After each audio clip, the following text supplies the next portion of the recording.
നമസ്കാരം. നമ്മുടെ ആരോഗ്യവകുപ്പ് മന്ത്രി കെ മുരളീധരൻ ഇന്നലെ നിയമസഭയിൽ ഒരു സത്യമായി അങ്ങ് പറഞ്ഞു.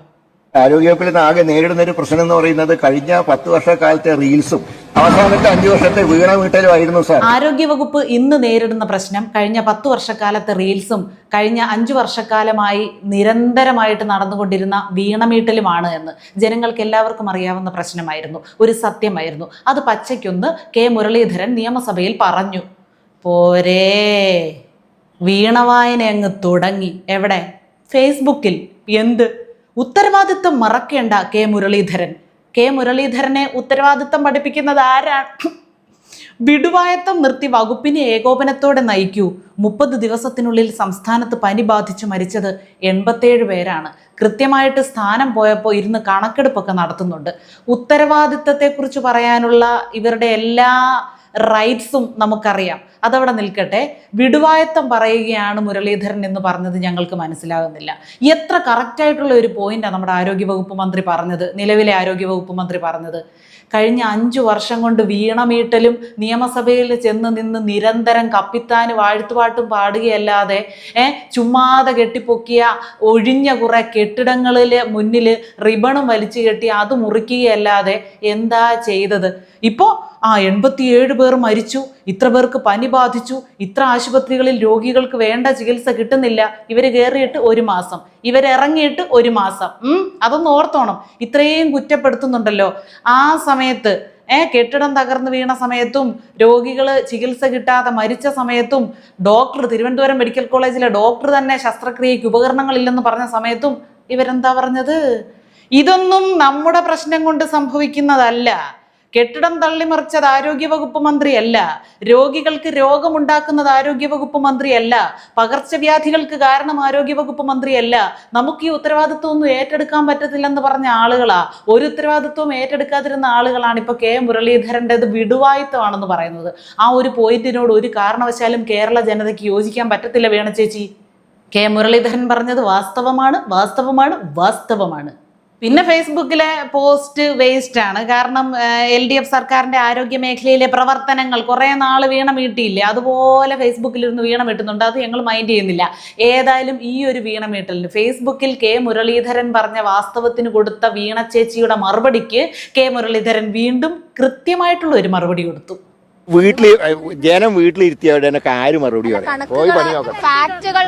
വല്ല കാര്യം ഉണ്ടായിരുന്നോ വീണ ചേച്ചി? പോയി പണി നോക്കാൻ പറയാൻ. ജനം വീട്ടിലിരുത്തിയവരുടെയൊക്കെ പ്രതികരണത്തിന് ഇവിടെ ആര് മറുപടി കൊടുക്കാനിരിക്കുന്നു? പോയി പണി നോക്കാൻ. വേറെ വല്ല പണി ആയോ ചേച്ചി? ഇത് പറഞ്ഞപ്പോഴാ എന്തെങ്കിലും പണി നോക്കുന്നുണ്ടോ പുതിയതായിട്ട്? എങ്ങനെ മാറി മാറി സാരി ഉടുത്ത് ആഴ്ച റിബണും മുറിച്ച് എന്തൊക്കെ പ്രഹസനങ്ങൾ കാണിച്ച് നടന്നതാ മനുഷ്യൻ്റെ അവസ്ഥയെ. എന്തെങ്കിലുമൊക്കെ പണി ഉടനെ ശരിയാക്കുക കേട്ടോ, അല്ലെങ്കിൽ ഇങ്ങനെ നിരന്തരം പണികൾ ഏറ്റുവാങ്ങേണ്ടി വരും. വെറുതെ മിണ്ടാതിരുന്നാൽ പോരെ. കുറേ നാൾ കിടന്ന് മിണ്ടിയതല്ലേ? മിണ്ടൽ മാത്രമല്ലേ ഉള്ളായിരുന്നു, പ്രവൃത്തികളൊന്നും ഇല്ലായിരുന്നല്ലോ. അതുകൊണ്ടല്ലേ ഇപ്പൊ വീട്ടിലിരുത്തിയത്. വീട്ടിലിരുത്തിയപ്പോഴെങ്കിലും ഒന്ന് വായടച്ച് വെച്ചുകൊണ്ടിരുന്നാൽ ഞങ്ങൾക്കൊക്കെ ഇത്തിരി റെസ്റ്റ് കിട്ടത്തില്ലേ? അല്ലെങ്കിൽ ഭരിക്കുന്ന മന്ത്രിമാർക്ക് മര്യാദയ്ക്ക് അവരുടെ പണി എടുത്തുകൂടെ? നിങ്ങൾ ഇറങ്ങിയിട്ട് 5 വർഷമായോ? നിങ്ങൾ ഭരണത്തിൽ നിന്ന് ഇവിടുന്ന് ഇറങ്ങിയിട്ട് എത്ര നാളായി? നിങ്ങളങ്ങോട്ട് ഇറങ്ങി 1 മാസത്തിനിടയ്ക്കുണ്ടായ പ്രശ്നങ്ങൾക്കെല്ലാം ഉത്തരവാദി ഇപ്പൊ കയറിയ സർക്കാരാണെന്ന് നിങ്ങൾ പറയുന്നതിൽ എന്തെങ്കിലും യുക്തി ഉണ്ടെന്ന് നിങ്ങൾക്ക് തന്നെ തോന്നുന്നുണ്ടോ? ഇല്ല. യുക്തി എന്ന വാക്ക് എന്താണെന്ന് നിങ്ങൾക്കറിയില്ല, അതറിയാം. വേറൊരാളാണെങ്കിൽ നമ്മുടെ മുൻ മുഖ്യമന്ത്രി, ഇപ്പോഴത്തെ പ്രതിപക്ഷ നേതാവ്, കണ്ണടയൊന്നും കുറച്ച് നാൾ ആവശ്യമില്ലായിരുന്നു, എല്ലാം കാണാമെന്നാ പറഞ്ഞ്. തിമിരമൊക്കെ മാറിയെന്ന് പറഞ്ഞു. കാരണം ഒരു ഷോക്ക് ജനങ്ങൾ കൊടുത്തപ്പോൾ ഉടനെ കാഴ്ചയൊക്കെ തിരിച്ചു കിട്ടി. ഭയങ്കര ഒരു എഫക്റ്റ് ആയിരുന്നു ആ ഷോക്കിന്. അത് കഴിഞ്ഞ് വീണ്ടും കണ്ണടയൊക്കെ എടുത്ത് ഫിറ്റ് ചെയ്തിട്ടുണ്ട്. കാരണം കലക്ക വെള്ളമാണോ നല്ല വെള്ളമാണോ എന്നൊക്കെ ബോട്ടിലെ വെള്ളം തിരിച്ചറിയാൻ വേണ്ടിയിട്ട് കണ്ണട എടുത്ത് ഫിറ്റ് ചെയ്തുകൊണ്ട് അതൊരു ബോട്ടിലിനകത്താക്കിക്കൊണ്ട് എവിടുന്ന് കോരിക്കൊണ്ട് വന്നതാണെന്ന് അറിയത്തില്ല.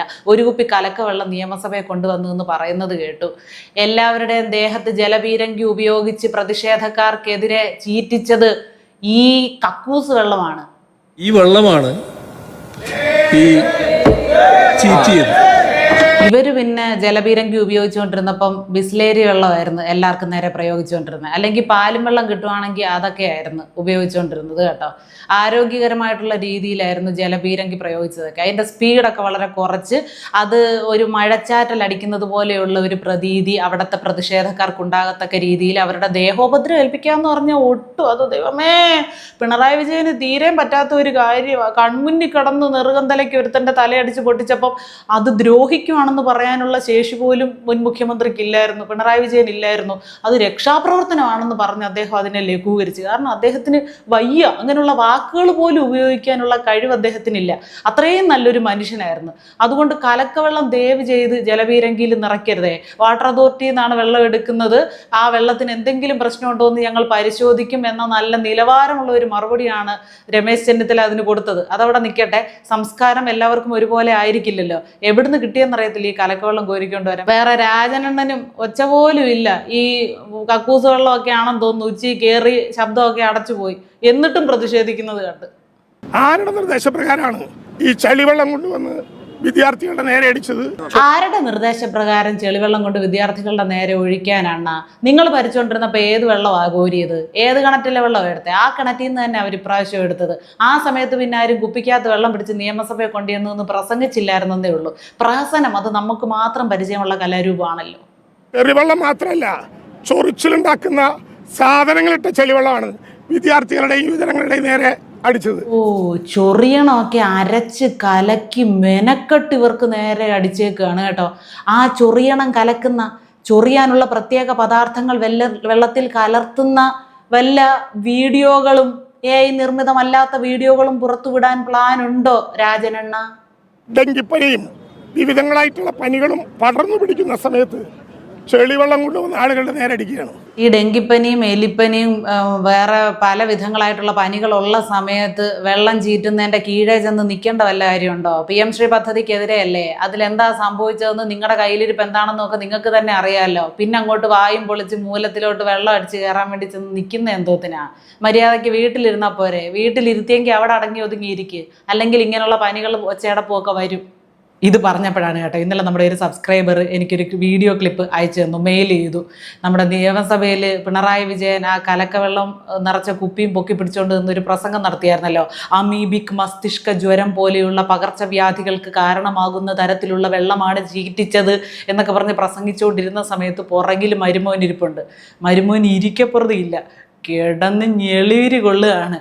ഇടയ്ക്ക് ചുമയ്ക്കുന്നു, ഇടയ്ക്ക് ദീർഘനിശ്വാസങ്ങൾ എടുക്കുന്നു, ശ്വാസം കിട്ടാത്തതുപോലെയുള്ള ബുദ്ധിമുട്ട്. അതായത് അമീബിക് മസ്തിഷ്ക ജ്വരത്തിൻ്റെ വിവിധ ലക്ഷണങ്ങൾ അവിടെ ഇരുന്ന് പ്രകടിപ്പിച്ചുകൊണ്ടേയിരുന്നു.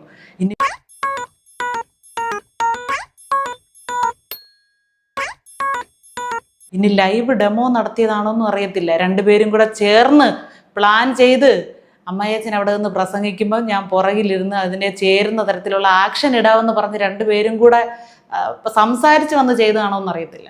ഏതായാലും അത്രയും നിരീക്ഷിച്ച് അത് നമ്മുടെ ശ്രദ്ധയിൽപ്പെടുത്തിയ സബ്സ്ക്രൈബറിന് പ്രത്യേകം നന്ദി. ഇത് കണ്ടപ്പോഴല്ലേ നിങ്ങൾക്കും അങ്ങനെ ഒരു സംശയം തോന്നിയത്? എന്തൊക്കെ ഇവരുടെ അത് കാണണം ദൈവമേ. എന്തായാലും ഓരോരുത്തരും ഓരോ ദിവസം ഓരോ അസ്വസ്ഥതയും കൊണ്ട് ഇറങ്ങുന്നുണ്ട് മുൻ മന്ത്രിമാരിൽ നിന്ന്. അവർക്കെല്ലാം കൊടുക്കേണ്ട വിധത്തിൽ കണക്കിന് കൊടുക്കാൻ ശേഷിയുള്ള ഒരു മന്ത്രിസഭയാണ് ഇത് എന്ന് നമുക്ക് ബോധ്യമായതിൽ വളരെയധികം സന്തോഷമുണ്ട്. കൊടുക്കുന്നതും വാങ്ങിക്കുന്നതും തുടർന്നുകൊണ്ടേയിരിക്കുക.